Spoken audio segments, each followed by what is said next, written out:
নমস্কাৰ আপোনালোক সকলোকে পুনৰবাৰ গীতিকাহিনীলৈ স্বাগতম জনাইছো। এয়া চব আমাৰ নিজৰ শালতে পিয়ৰ পাটৰ যোৰা বৈ থকা হৈছে। হোৱাইট গুণাত পিয়ৰ পাটৰ যোৰা বেবি পিংকত হ'ব। এয়া চাওক মেখেলাখন হেভি হ'ব। এখন মেখেলাৰ এক পাত্তা আৰু সম্পূৰ্ণ মেখেলাখন হ'ব। এইখন বুটা নাথাকিব, বকে ষ্টাইলত হ'ব। চাদৰখনত সৰু সৰুকৈ বুটা থাকিব।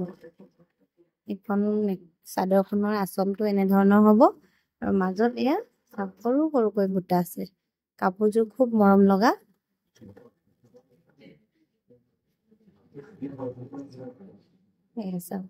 চিলভাৰ গুণাত কাট কৰা আছে। বেবি পিংকত চিলভাৰ গুণাত। এইটো চাওকচোন, খুব ধুনীয়া চাইড পটিখিনি চিলোৱা আছে, দহি কৰা হৈছে।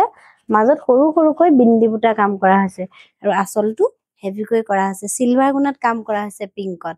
এয়া চাইড পটিখিনি, চাইড পটি আৰু দহি সকলোখিনি কৰা আছে, ৰেডি টু ৱেৰ আছে।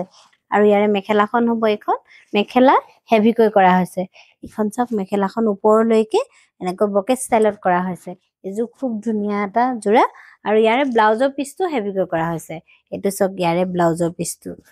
আপোনালোকৰ যদি এই কাপোৰযোৰ ভাল লাগিছে তেনেহ'লে স্ক্ৰীনত নম্বৰ দিয়া আছে, হোৱাটছএপ কৰিব।